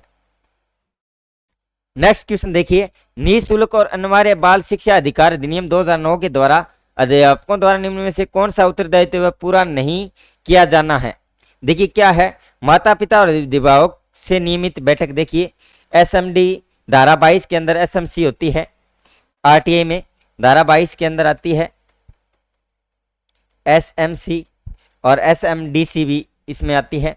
तो इसके अंदर क्या होता है, माता पिता और अभिभावकों से नियमित बैठक करना जरूरी है। निर्दिष्ट समय के भीतर संपूर्ण पाठ्यक्रम पूरा करना भी जरूरी है। प्रत्येक बालक की अधिगम या सीखने की क्षमता का आकलन करना भी जरूरी है। लेकिन देखिएगा, एक शैक्षिक कैलेंडर या पंचांग वर्ष का विनिश्चय करना, ये इनका काम नहीं होता है। ये माध्यमिक शिक्षा बोर्ड या निदेशालय का काम होता है। ये किसका नहीं होता, एक अध्यापक का कार्य नहीं होता है। तो 1 नंबर ऑप्शन है वो बिल्कुल राइट हो जाएगा। कौन सा उत्तरदायित्व पूरा नहीं किया जाना है, तो 1 नंबर ऑप्शन है वो इसका राइट हो जाएगा। नेक्स्ट देखिएगा, निम्न में से कौन सा विभाग सरिट उदयपुर में नहीं है। सरिट को आर सरिट कर दिया गया है, अभी वर्तमान में आर सरिट कर दिया गया है।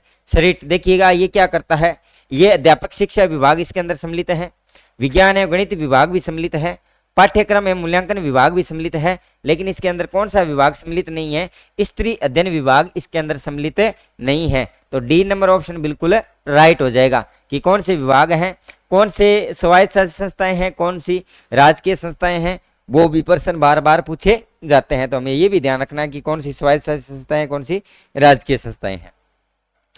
शिक्षा के लिए जिला सूचना प्रणाली डाइस किसने विकसित की थी।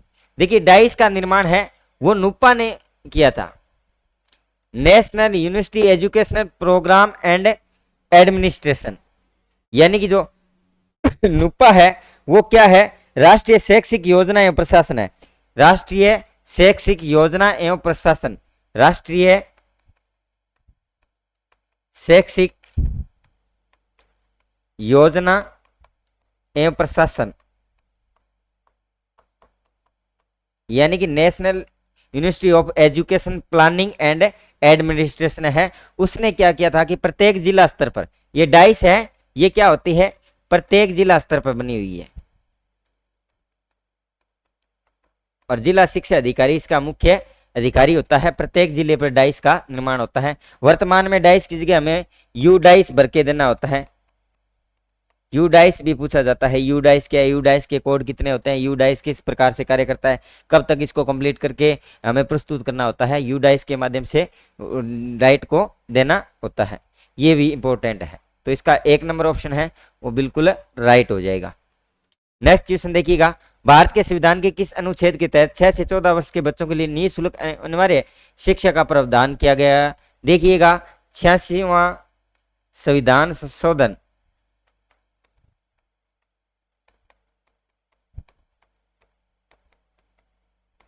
2002 के द्वारा, इसके अंदर धारा 21 ए जोड़ी गई थी, जिसके अंदर क्या है, 6 से 14 वर्ष के जो बच्चे हैं उनको निःशुल्क शिक्षा का प्रावधान किया गया है। मौलिक अधिकार में सम्मिलित किया गया था कि 6 से 11 वर्ष तक के बच्चों को क्या करना है, अनिवार्य शिक्षा का प्रावधान किया गया है, उसको निःशुल्क शिक्षा देना अनिवार्य किया गया था आरटीए की धारा के अंदर। तो भारत के संविधान के किस अनुच्छेद, यानी कि 86वां संविधान संशोधन धारा 21 या अनुच्छेद 21 के तहत, सॉरी क्या है, अनुच्छेद 21 ए के तहत क्या हो जाएगा, सी नंबर ऑप्शन है इसका बिल्कुल राइट हो जाएगा। ठीक है, नेक्स्ट क्वेश्चन देखिएगा, राइज दीक्षा पोर्टल में राइज का पूर्ण रूप क्या है। देखिए, दीक्षा पोर्टल और राइज पोर्टल, ये Rajasthan interfere for school educator, Rajasthan initiative of school education, Rajasthan interface of school education. देखिए, Rajasthan initiative for school education इसका दीक्षा राइज का पूरा नाम है। ठीक है ना, Rajasthan initiative for school education. देखिए, फुल फॉर्म है, ये 1 या 2% पक्के आते हैं। डाइस का, यू डाइस का, दीक्षा राइज हो गया, दीक्षा का भी पूछा जा सकता है, नुपा का हो गया, यानी कोई ना कोई एक फुल फॉर्म है, वो आरपीएससी हर बार फर्स्ट ग्रेड के एग्जाम में पक्का पूछा जाता है। ठीक है ना, तो इसको, ये फुल फॉर्म सभी की आप 10-15 है, इनको अच्छे से अपने को क्या करना है, याद करना है। तो ये इसका राइट ऑप्शन क्या हो जाएगा, डी नंबर ऑप्शन राइट हो जाएगा। तो आज ये हमारा तीसरा मॉडल पेपर है वो कंप्लीट हो चुका है। सभी साथी मॉडल पेपर का सॉल्यूशन देखने के बाद अपने व्हाट्सएप में, अपने ग्रुप में जरूर शेयर करें कि हमारी जो ये नई शुरुआत है आप लोगों को कैसी लग रही है। साथ ही साथ जिन साथियों ने अभी तक हमारे मॉडल पेपर नहीं खरीदे हैं वो जल्द ही मॉडल पेपर खरीदें और प्रत्येक मॉडल पेपर को आप अपनी ईमानदारी से करके देखें, आपको बहुत अच्छा अनुभव होगा और एग्जाम की दृष्टि से आपको बहुत ही फायदा मिलेगा। तो मिलते हैं एक नए मॉडल पेपर सॉल्यूशन के साथ, तब तक के लिए धन्यवाद।